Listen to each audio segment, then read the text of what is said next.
SLT Mobitel Home Broadband සමගින් non-stop ගමනකට data බෝවන්. SLT Mobitel Home Broadband සමගින් non-stop ගමනකට data බෝවන්. දසනකාන්තී චූර්ණය සහිත lever ආයුෂ් දන්තාලේපය දත්වල ඇති ප්‍රශ්න 10ක් වළකයි.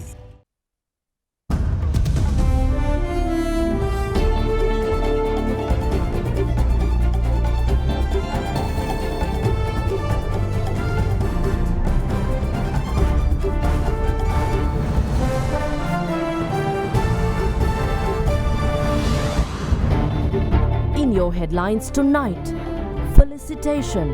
President Ranil Wickremesinghe commends Sri Lanka's champion athletes, cricketers and the netball team for setting an example to the rest of the country. Praises that despite setbacks and shortcomings, they brought victory to the nation. We have to remember in a time of crisis, it is not for us to think what is it that we can get out of our country. What is it that we can give back to our country. And that's what you have done and that's what all of us have to learn. New Purview, Board of Investment, Export Development Board and Port City Commission placed under the Investment Promotion Ministry. More crisis funding. The Japanese government extends additional emergency grant aid of $3.5 million to Sri Lanka. All this and much more coming up tonight, this Saturday, the 17th of September 2022. විම්දියර millilitre 100 smart pack එක රුපියල් 85ට දැන් වෙළඳ පොලේ.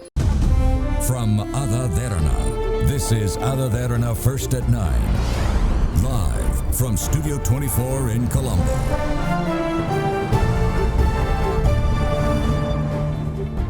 A warm welcome joining you tonight. I'm Indivari Amuatha.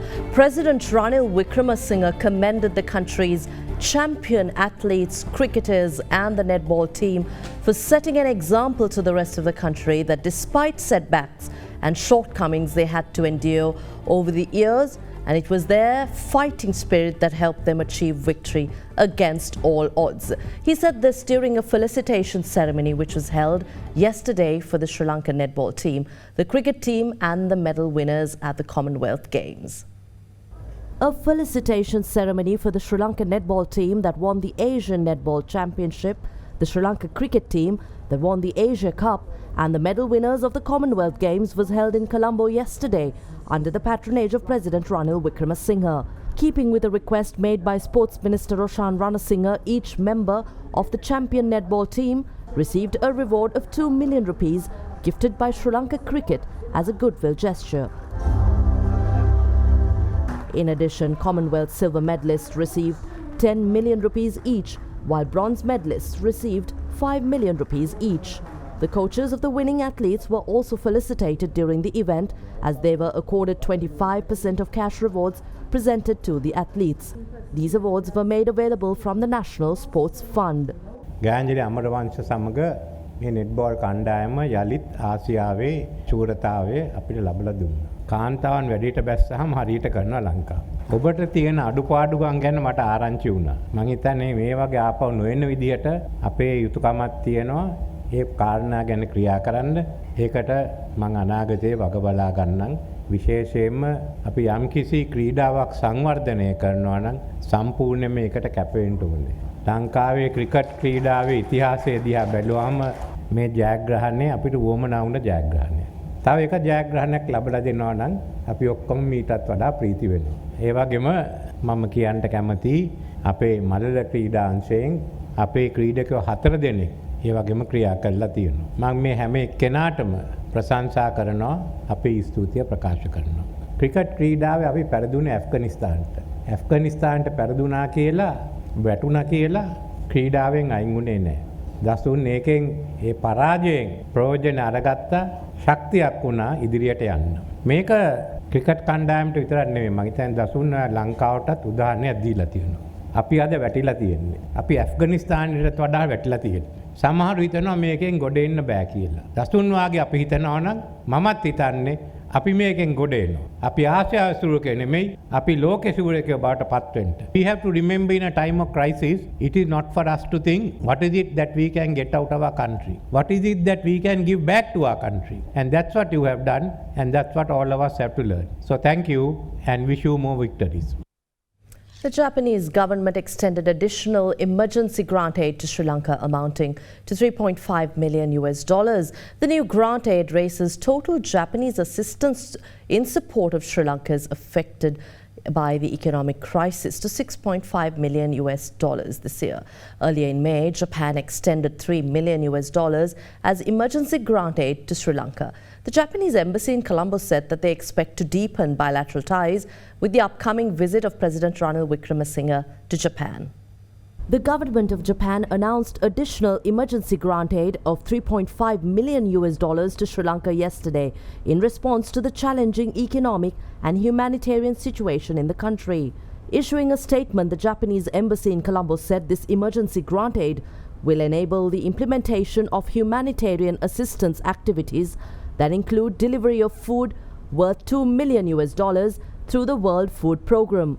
$1 million worth of food, nutrition, health, sanitation will be provided through the International Federation of Red Cross and Red Crescent Societies, and nutrition worth $500,000 will be provided through the United Nations Children's Fund for Sri Lankans.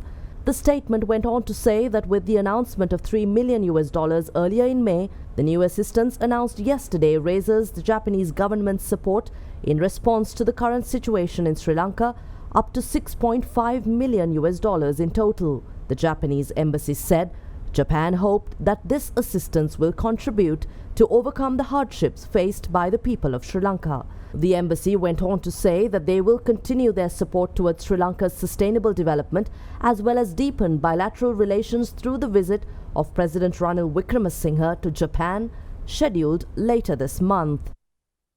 The World Health Organization observes that Sri Lanka's healthcare system lacks evidence on drug utilization and accurate information on prescriptions, leading challenges.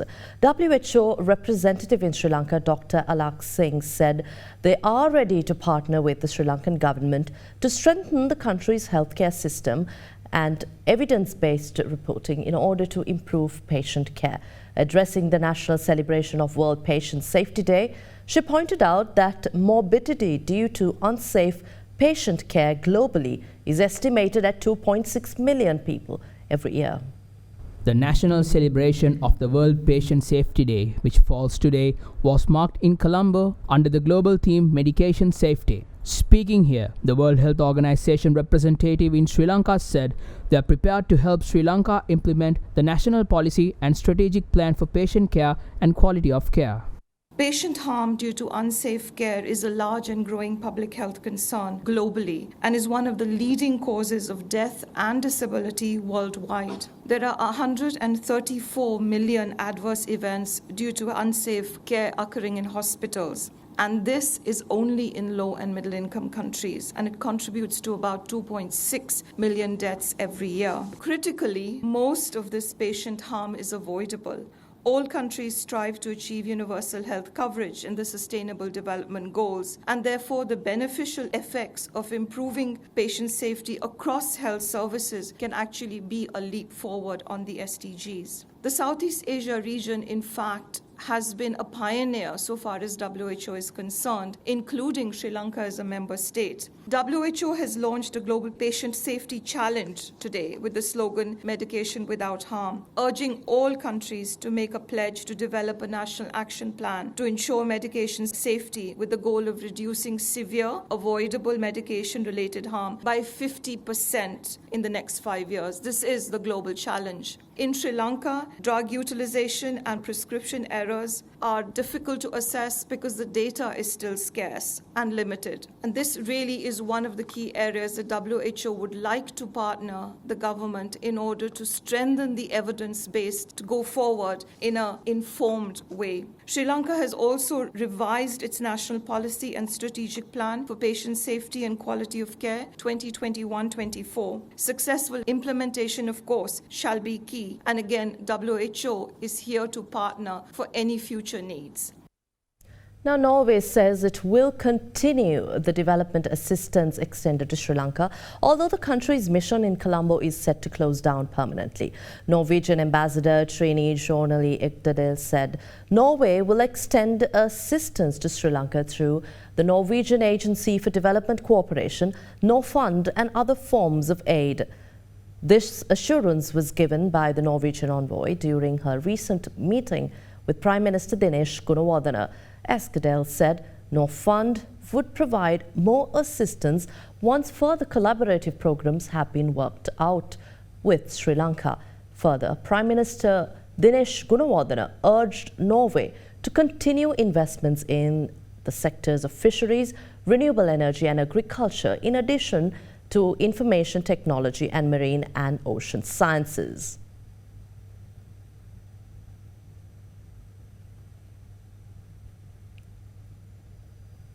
Now, the Board of Investment, the Export Development Board and the Port City Commission have been placed under the Ministry of Investment Promotion. The relevant Gazette notification was issued yesterday by President Ranil Wickremesinghe in his capacity as the Minister of Finance, Economic Stabilisation and National Policies. The three institutions were earlier listed under the Ministry of Finance, Economic Stabilisation and National Policies under the President himself.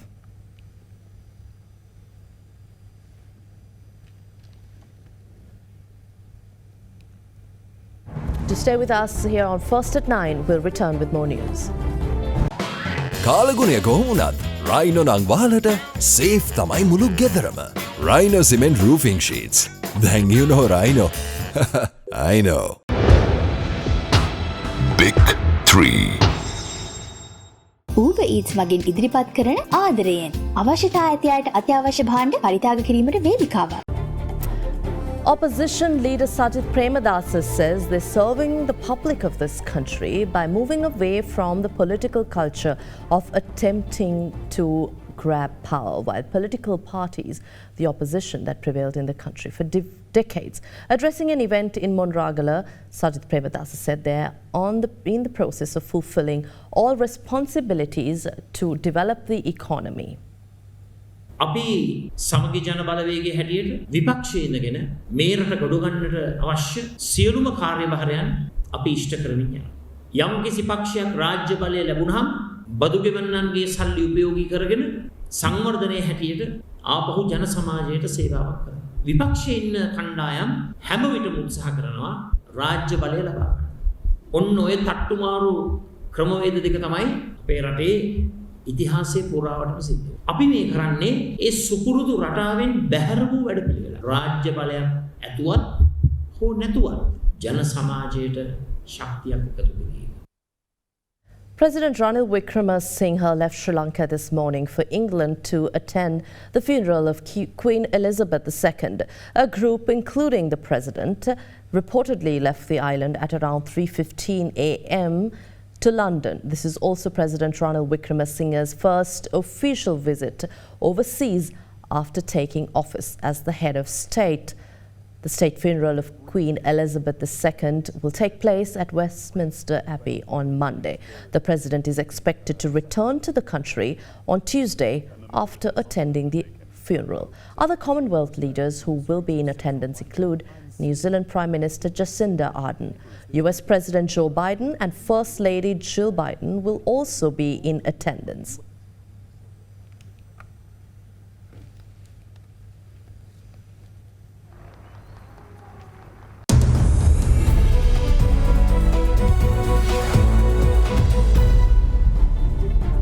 Welcome back to the news. The British pound has fallen to a new 37-year low against the US dollar after figures showed UK retail sales fell sharply in August as the rise in the cost of living continued to hit households. The dollar index, meanwhile, was down slightly but registered a gain for the week as investors expected the US Federal Reserve to remain aggressive when it hikes interest rates next week. China's yuan eased past the key threshold of 7 per dollar. With retail sales falling sharply in August, the pound fell to a new 37-year low against the dollar as the rise in cost of living continued to hit households. The larger than expected drop in sales volume of 1.6% prompted fresh concerns over the state of the economy. The sterling fell more than 1% against the dollar to $1.1351 at one point, its lowest since 1985, following the release of retail sales figures. The pound recovered later to climb above 1.14. The dollar index was down slightly but registered a gain for the week as investors expected the US Federal Reserve to remain aggressive when it hikes interest rates next week. Investors expect a high chance of a 75 basis point rate hike at next week's meeting and some chance of a 100 basis points increase. The rising dollar has meanwhile pushed the offshore yuan past the critical threshold of 7 per dollar for the first time in more than 2 years. The onshore unit similarly broke the key levels soon after markets opened yesterday. Data showed China's economy was surprisingly resilient in August, with factory output and retail sales both growing more than expected, but a deepening property slump weighed on the outlook. While the Fed takes center stage next week, the Bank of Japan and Bank of England are also expected to have monetary policy meetings, but no rate hike is expected. Well, Germany took control of a major Russian-owned oil refinery, risking retaliation from Moscow as Berlin strived to shore up energy supplies and meet its European Union commitment to eliminate Russian oil imports by the end of the year. The economy ministry said it was putting a unit of Russian oil firm Rosneft under the trusteeship of the industry regulator and taking over the business Schwad refinery, which supplies 90% of Berlin's fuel. Two subsidiaries of the Russian energy giant Rosneft have been acquired temporarily by the German government. The German government now controls Rosneft's stake in 3 refineries in Russia. This includes a key facility in the northeast of the country which supplies around 90% of Berlin's fuel and in which Rosneft held a majority stake. Germany's economy ministry said the move was necessary to counteract an impending threat to energy security. In a similar move in April, Germany took control of subsidiaries of Russian gas giant Gazprom. The Schwedt refinery is Germany's 4th largest and is the main supplier of petrol, diesel and aviation fuel for Berlin and the surrounding area. Rosneft has a 54% stake in the facility. The refinery has received all its crude oil from Russia via the Druzhba pipeline since it was built in the 1960s. Parts of western Poland are also supplied by Schwedt. And that wraps up tonight's edition of First at 9 on AdaDerana 24. Have a pleasant evening. Good night.